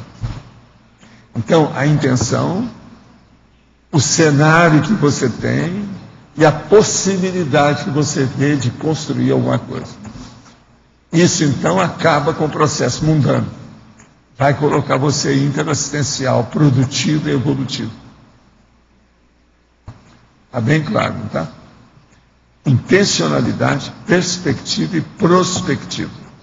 A prospectiva é a previsão, é o processo da futurologia antiga. A perspectiva é a visão em frente daquilo que é o melhor. É essa perspectiva que leva a pessoa a ter uma cosmovisão. Obrigado. Volto. Aqui em cima. Da imperturbabilidade. Naquele caso lá do cruzeiro, aquela história toda que houve, tinha havido uma injustiça, te acusaram de algo que você não tinha feito, e ainda ia com risco ainda de comprometer todo o trabalho que você teria que fazer para frente. Como é que você conseguiu ficar assim, imperturbado? Você está falando? Não entendi. Do Cruzeiro, aquela história do Cruzeiro, da revista. Ah, sim. Não, ali não tinha nada demais, porque os próprios caras falaram o que a gente devia de fazer. Não, mas eu quero saber você, como você ficou na hora quando aquilo acontece? Não, e quais eu vi consequências? aquilo e lastimei a história. Assim, minhas últimas palavras com o repórter foi o seguinte: olha, você sabe que eu estou me sentindo um fracassado com vocês. Não é com o fenômeno, nem com a experiência que nós estávamos falando, essa eu não senti. Mas estou me sentindo um fracassado com vocês, porque se a gente não conseguiu mostrar para você a boa intenção que a gente tem de fazer pesquisa, nós fracassamos nisso aí. Isso foi a última coisa que eu falei com ele. Depois de ter falado que tudo, eu estou vendo como vai ficar pedra sobre pedra. Agora, eu vou te contar. O Chico, a hora que acabou aquilo, virou para mim assim: meu filho, é impressionante o que você acabou de falar para ele. Ele conhecia bem o repórter. Agora, isso tudo você acha que vai acontecer? Chico, você vai ver tudo acontecer. Então, a melhor coisa que a gente faz é seguir o conselho que eles mandaram para a gente. Vamos sumir. Então, nós fomos para uma fazenda no sul de Goiás, e ninguém sabia que a gente tinha ido para lá. Tá, mas aquilo ali não atrasou nada nos teus processos, em nada? Não. Minhas coisas estavam tudo caminhando. Eu passei uma temporada fora, depois a gente voltou, continuei, meu consultório, tudo, as coisas, tudo do mesmo jeito e tal. Voltou tudo ao que sem era? Nada. Não tive nada de saúde, nada disso. No momento Agora, em que isso... o meu processo naquilo teve só uma coisa. Nós vimos que não adiantava a gente querer fazer, principalmente no meu caso, não adiantava fazer isso com o Chico. A conotação dele era muito forte. Você sabe que o Cruzeiro já tinha feito reportagem desde a época do Davi Nasser e o Jean Manzon, contra as coisas do Chico, né? Colocou ele dentro de uma banheira, aquele negócio todo. E eles queriam era combater mais uma vez o Chico para dar ibope. Mas eles não podiam, porque o Chico, da época do Davi Nasser até aquela época, em 64, já tinha criado um mito muito grande em torno dele. Então eles falaram para mim bem claro: nós não podemos ir contra o Chico, que ele é igual a Brigitte Bardot. Naquela ocasião, a Brigitte Bardot ia sempre para Búzios aqui e tal, namorava um rapaz que eu até conheci no Rio e tal. Mas, de qualquer jeito, aquilo foi algo inesperado no momento que ocorreu. Não, totalmente inesperado não foi, porque o próprio Chico falou assim: ó, meu filho, se nós vamos fazer essa experiência, você lembre, eu já sofri muito com repórter. A gente tem que estar preparado para o que deve e é. Isso é que Emmanuel falou para nós, falou para ele falar para mim. Nós já entramos, já sabendo que podia acontecer alguma coisa, e deixamos acontecer. Agora, outra coisa, aquilo ajudou demais a expansão do movimento espírita no Brasil, você sabia? A fritada dos ovos no fim foi favorável. Agora, afundou realmente o Cruzeiro, o condomínio acionário, todas as pessoas, até senador que está no meio foi para o espaço. Que tudo afundou. Em poucos anos, teve até morte no meio disso. E tinha muita coisa sobre patrimônio, dinheiro, etc. tal, lá na história. Agora, o que eu vejo foi o seguinte: tudo era uma experiência para a gente ver o que ia fazer. Né? Não tinha outro jeito. Agora, o problema nosso é o seguinte: o Chico já tinha experiência de examinar médio, e eu também. Ele por um lado, eu por outro. Nós queríamos juntar as nossas experiências para ver o que era. Com a melhor boa vontade. Nós falamos com o povo do Cruzeiro, quando eles falaram, eram 6 repórteres. Se você... Não quanto é máquina. Eu mesmo pedi para eles arranjar as máquinas mais fortes que haviam. Se você tivesse que fazer aquilo tudo de novo, você faria? Faria tudo do mesmo jeito. Sem errar, sem nada. E outra coisa, sem nenhum arrependimento, sem nada. A intenção nossa era boa. Nossa visão foi assim: nós não sabemos quem é essa mulher. Vamos examinar e ver o que é. Ela é farsante? Ela é mistificadora? Ou ela é positiva? Ela é honesta? Vamos ver. Vamos saber o que é. Agora, de cara, a hora que eu conheci a mulher e o marido dela, eu vi que realmente ela tinha ectoplasmia. Mas eu já tinha visto tanta mitificação, eu falei assim, eu não ponho a mão na cumbuca. Agora, como o negócio dela era muito assim, óbvio, aquilo tinha que arranjar, então, algum jeito de ver no escuro. Foi o que eu pedi para eles. Arranja as melhores máquinas para a gente ver no escuro, porque eu não sei como é que essa mulher, ela é. Então aí que a gente definiu, não, isso aí tem mitificação, sim. O negócio era esse. Agora, depois ela se revelou pela história, ela está fazendo aquilo tudo para ver se melhorava de vida, tudo. Teve uma opção de coisa depois disso. Outra coisa, quando ela chegou, a melhor pessoa que estava com ela era o marido dela. Eu tinha um terno que eles tinham me dado de linho 120, branquinho. Sabe que eu já usava branco nessa ocasião, muitas vezes, quase sempre, quase o tempo todo. Então, me deram um linho 120 e eu fui olhar, o corpo dele era mais ou menos igual ao meu.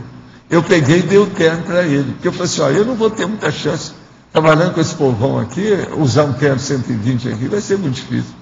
A hora que eu dei o terno, o cara quase desmaiou de felicidade perante a médium. Entende? Eu nunca pude esquecer, foi isso. Mas, Valdo, essa cena eu não pude esquecer. Mas isso não podia ter acabado com a tua reputação? E tudo que você ia... Isso não poderia ter acabado com a tua reputação? O risco não foi grande demais? Quê? Não. Eles falaram para mim o contrário. Você vê só como é que esses caras são mal intencionados. Valdo, você não é muito conhecido. Você vai ser conhecido até fora do Brasil depois dessa. Você é menos conhecido que o Chico, realmente. Eu já tinha trabalho na Europa, artigo meu publicado em Portugal, um monte de coisa disso. A turma do Psych News me conhecia, isso todo. A gente já sabia. Agora, aquilo, de qualquer maneira, ajudou em umas coisas. Por exemplo, foi assim que a gente levou o Espiritismo para os Estados Unidos e para a Europa. Foi depois disso. Em 1965, um ano depois. Isso aí foi em 64. Agora, a turma lá fez o levantamento, porque tinha as estatísticas para ver o negócio da revista. Nós temos aí os exemplares das revistas. Agora, o que se passa? Eles publicaram 14.555.000 exemplares das revistas, com o escândalo da materialização. Venderam revista, que não foi fácil, né? Muito dinheiro. Agora, o negócio depois cresceu igual rabo de égua. O negócio foi indo até fechar tudo e cheio de problema de todo jeito. Do jeitinho que eu tinha falado. É uma coisa estranha isso, que algum tempo depois, eles me convidaram para ir lá para ficar com os negócios do guri que estava sobrando das edições deles. O lugar que eu vi, a hora que eu entrei, que já estava sendo desmanchado, que já não tinha mais nada, era o negócio que eu tinha visto naquela evidência. Igualzinho. A rua, o local, tudo. Eu falei, quando eu estou vendo aqui, não vai ficar pedra sobre pedra, tudo isso vai para o espaço. Isso é uma coisa muito desonesta. O nome disso é imprensa marrom, ou jornalismo marrom. Falei com eles. O Cruzeiro é isso. Ele virou para mim e falou assim, Valdo, não sou eu que fiz isso. Eles reuniram e acham que isso é o jeito de levantar o Cruzeiro. Não vai levantar, isso é ilusão.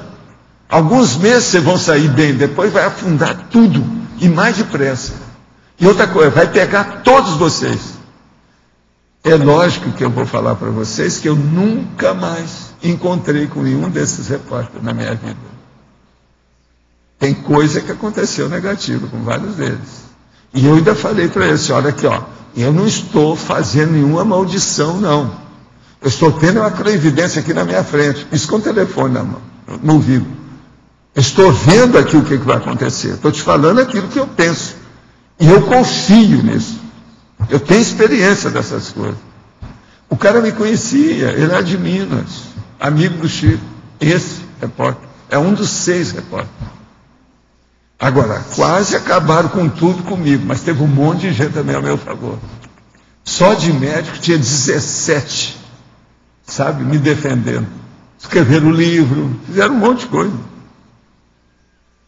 Agora, não há dúvida que A pior coisa que tem é o seguinte: falem mal, mas falem de mim. Isso não presta. Eu nunca pensei nisso. Não foi essa a ideia. Ninguém pensou numa coisa dessa. O processo é que aconteceu. E depois, era muita gente a favor, porque via a intenção nossa. Escuta só, eu falei para eles: vem cá, você acha que eu posso ter má intenção se eu pego e vou fazer uma experiência dentro do meu consultório, que eu achei que era o melhor lugar que tinha? A gente arranjar condicionador de ar que nem tinha no Brasil, importado, para melhorar o ambiente, para acertar os negócios, para a gente fazer pesquisa? Que a nossa ideia era fazer uma série de pesquisas com vários médicos, homem, mulher, tudo, de todo jeito. Mas depois disso, como é que você ia fazer? E outra coisa, eu não podia acabar com aquele povo todo de uma vez. Que força que eu tinha? Eu não publicava nada. Se eu tivesse, por exemplo, aí uma outra revista, ou um jornal grande, aí eu poderia fazer uma polêmica e acabar com eles. Mas ele mesmo falou para mim assim: ó, vocês não têm força para nada. Não adianta querer reagir com uma situação dessa. Agora, por isso que ele falou, eles recomendam que vocês sumam uma temporada. Entrem na muda. Passem a temporada se os outros veem onde é que vocês estão. É o melhor que você vai fazer. E deixa o Cruzeiro ganhar o dinheiro com a tiragem. A tiragem na mesma hora passou de 700 até mais. 700 mil exemplares por mês. Mas daí a pouco, Valdo, acabou tudo. Foram 4 meses e pouco de escândalo. Tem? Valdo, aqui, um dedo. Tem uma relação direta, né, o curso intermissivo com a vida mundana, né, no sentido de que o curso intermissivo seria uma profilaxia para a pessoa não cair só na vida mundana. Nunca mais voltar à vida mundana. Sim, mas aí no sentido contrário, olhando de outro ângulo, qual a possibilidade de uma pessoa que não fez curso intermissivo não ficar só na vida mundana? A possibilidade é imensa. É? É lógico. A vida humana hoje é muito envolvente, ela seduz demais. Não. É de uma Não, pessoa ela não cair, o problema é ela melhorar, né? Ver como é que faz, etc., fazer assistência. Não, você não entendeu. Então, às vezes, a religião pode ajudar a pessoa, a filosofia, o estudo dela ajuda. Mas ela daria prioridade, alguma pessoa daria prioridade para esses assuntos de evolução sem ter feito curso intermissivo? Você acha que tem essa possibilidade? Não, para ter curso, para ter evolução ou nível mais dinâmico da evolução, nessa altura dos acontecimentos, é difícil sem o curso intermissivo. Ainda mais a Terra, do jeito que está, né? Que a Terra está muito baratrosférica. Na prática, por exemplo, uma pessoa mudaria aqui para Cognópolis, seria um cognopolita sem ter feito curso intermissivo? Sem o quê? Sem ter feito curso intermissivo. Tudo é possível. É possível. Em consciência, não põe a mão na cumbuca. Tudo é possível. Outra pergunta. Qual a relação do passado tenebroso no tolimento trágico da vida de uma consim que está executando uma tarefa assistencial? Olha, aí varia, dependendo da ficha, o alcance daquilo, a profundidade, o estrago, como é que foi. Se de ver o que é que há. E o que é que foi feito de lá para cá. Uma outra coisa também séria. É um passado recente, é um passado remoto, envolve uma ou muitas pessoas, é um processo coletivo. Isso tudo tem que ser levado em consideração. A gente não pode falar nada baseado numa hipótese tão furada desse jeito. E sobre a turma que ressomou em 1964, o que teria a ver? Olha, 64 é apenas 9 anos depois da guerra. As pessoas, 19 anos depois, não, 45 são 19 anos. Então, veja, está mais ou menos dentro da situação se a pessoa é positiva. Então, a boa parte desse povo não é. Está entendendo? Agora, 64 é preciso examinar outras coisas. Pensa também, não é só a Segunda Guerra, né, que está orientando o destino das pessoas depois disso. A Segunda Guerra realmente foi brava. Agora, na Segunda Guerra, o que a pessoa tem que ver? são as datas depois de 1945, a relação dela com a Alemanha, o processo dela com os judeus e qual é a tendência que a pessoa tem em matéria de belicismo. Essas 4 coisas, a pessoa examinando, às vezes, ela vai ter uma ideia mais nítida do processo. Você entendeu, né? A data depois da guerra, processo da Alemanha, os judeus e a tendência belicosa, belicista, etc., de guerra da pessoa. Qual a participação da pessoa nisso? Tem gente que às vezes é entusiasmada demais, está doida para ir para o tiro de guerra. Você sabe que meus colegas tinha gente entusiasmadíssimo com aquilo.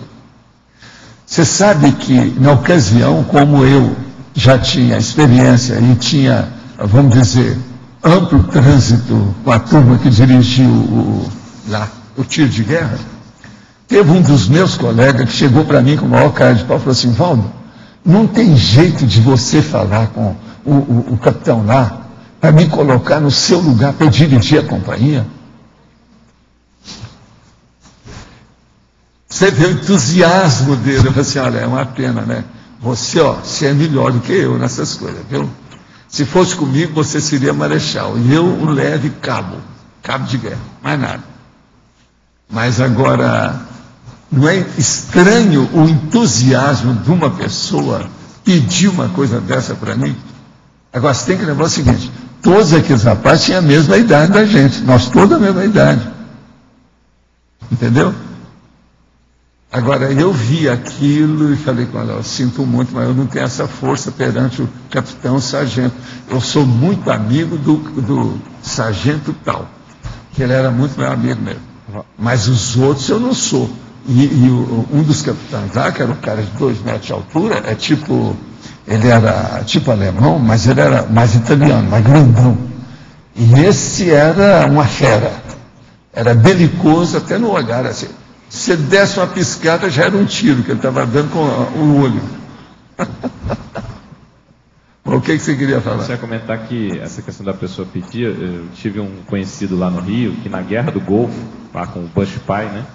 Ele foi até a Embaixada dos Estados Unidos para se voluntariar para lutar na guerra. Brasileiro, não tinha nada com os Estados Unidos, e ele foi, só que os Estados Unidos negou, não quiseram que ele fosse. Agora vai ver que ele é alemão. Anterior. Alemão na vida anterior. Está na cara. A Segunda Guerra. Tem muita gente assim. Então, os nossos comerciais, por favor. Obrigada. As pontuações da abertura de hoje foram 78 assinaturas no livro de presença, 25 perguntas presenciais, 20 perguntas online, 33 votos presenciais e 6 votos online. Hoje teremos 3 recados. A Marta com balanço existencial, obrigado, muito bom. Magali sobre o núcleo de pesquisa em sustentabilidade, Neida sobre o pai na reaprendência. Antes teremos um recado dos amigos da enciclopédia com Fernando.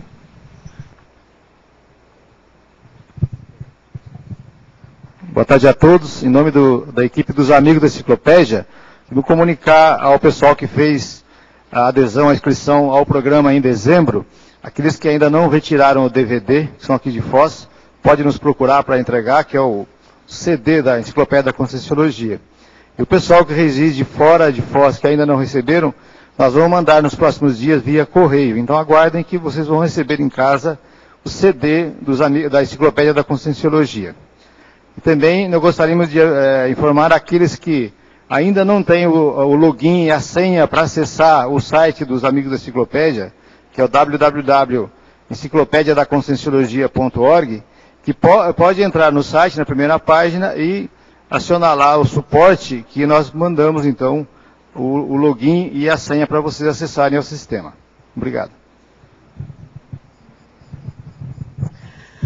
Boa tarde a todos. O convite é em nome da Apex para as pessoas que estão interessadas em otimizar o seu desempenho proexológico.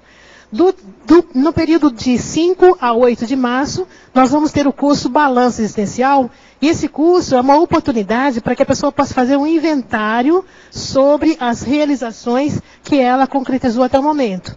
Então ela vai verificar quais são os acertos, os erros, as omissões, e a partir daí escolher quais são as prioridades para a sua evolução pessoal. e traçar metas para essas atividades. Então, nós temos também um campo proéxico que vai ser instalado pelo professor Pedro Tomás e pelo professor Pedro Fernandes e pela professora Marina Tomás. Esse campo proéxico visa auxiliar o acesso às informações do curso intermissivo. Realmente é um evento imperdível e todos estão convidados. Para contato, telefone 045-3525-2652. Repetindo, 45-3525-2652. Obrigada. Boa tarde a todos. Estou aqui para convidar a todos os interessados no tema de sustentabilidade para vir participar da primeira reunião do Núcleo de Pesquisa em Sustentabilidade, que ocorrerá amanhã, no sábado, dia 8 de janeiro, no restaurante do CAEC, aqui no CAEC às 9 horas. Tá bom? Obrigada. Boa tarde a todos. Estamos aqui para convidá-los a participar da segunda edição do PAE Essencial, Programa de Aceleração e Erudição, que é promovido pela Reaprendência. Esse programa objetiva ampliar o conhecimento das principais obras clássicas do conhecimento humano. Então, quem tem interesse em ampliar os seus conhecimentos ou mesmo preencher lacunas, estão convidados. A primeira aula será no próximo domingo, às 8h30 da manhã até às 11h30. Então, inicia nesse próximo domingo, a aula vai ser gratuita, tanto online quanto presencial. Quem tiver interesse está convidado, acessando pelo site www.reaprendência.org ou ainda indo presencialmente à sala da Reaprendência. As demais aulas, gente, serão mais 9 obras que serão escolhidas, foram escolhidas, né? Entre elas, Aristóteles, Platão, Sócrates e outros. Para maiores informações, podem buscar também pelo telefone 45-3525-2652 ou ainda contato@reaprendência.org. Estão todos convidados. O verbete eleito para amanhã é Autodomínio da Vontade, com 14 votos. Especialidade Voliciologia. Boa tarde a todos e obrigado até amanhã.